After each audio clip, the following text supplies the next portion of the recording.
Voici, tout droit sorti des cartons, mon premier exemplaire de la pyramide mystérieuse avec sa belle couverture aux dorures resplendissantes.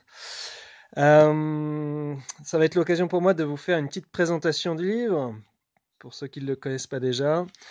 Pour ceux qui n'ont pas non plus lu Le Manoir hanté, on reprend un petit peu le même principe. Donc l'histoire ici, c'est un groupe de jeunes touristes qui part visiter la pyramide de Gizeh.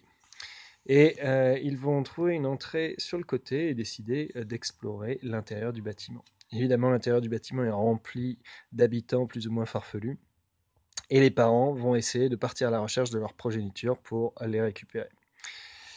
Le principe de ce livre, c'est qu'on voit le bâtiment en coupe à toutes les doubles pages et que donc les histoires évoluent en simultané dans toutes les pièces. Et donc, pour rentrer dans le livre, il existe différentes méthodes et on circule assez librement et on suit les histoires de manière très très libre. La première méthode, ça consiste à suivre un personnage. Par exemple, on peut commencer à suivre ce petit garçon qui fait de l'escalade dans les conduits et qui finit par se retrouver au sous-sol avant de rencontrer un aventurier. Et là, on se demande bon, comment est cet aventurier? Tiens, d'ailleurs, l'aventurier est en train de déclencher un piège, visiblement.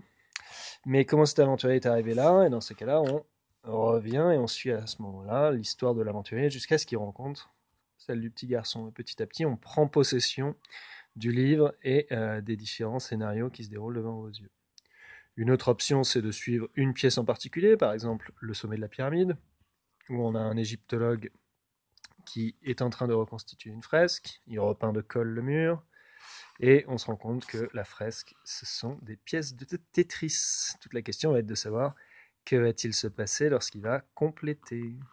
Pendant ce temps, le chaos, comme vous voyez, est en train de se répandre dans tout le livre. Et même lorsqu'on a terminé toutes les histoires, il existe à la fin des petits jeux pour reparcourir le livre de manière ludique. Donc déjà, il y a différentes photos souvenirs, notamment quelques-unes dont il va falloir retrouver le moment du livre où elles ont été prises. Quelques questions sur certains des personnages, comment sont-ils arrivés là, qu'est-ce qui leur est arrivé, etc. Et nous avons un petit jeu qui était déjà présent dans le manoir hanté. C'est deux fantômes, deux personnages qui sont des narrateurs de l'histoire. Il y a un petit filet de texte et qui sont planqués dans chacune des doubles pages qu'on va pouvoir essayer de retrouver à chacune des doubles pages. Voilà, donc cela doit faire des dizaines et des dizaines de lectures. J'espère que ça va beaucoup vous plaire. À très bientôt.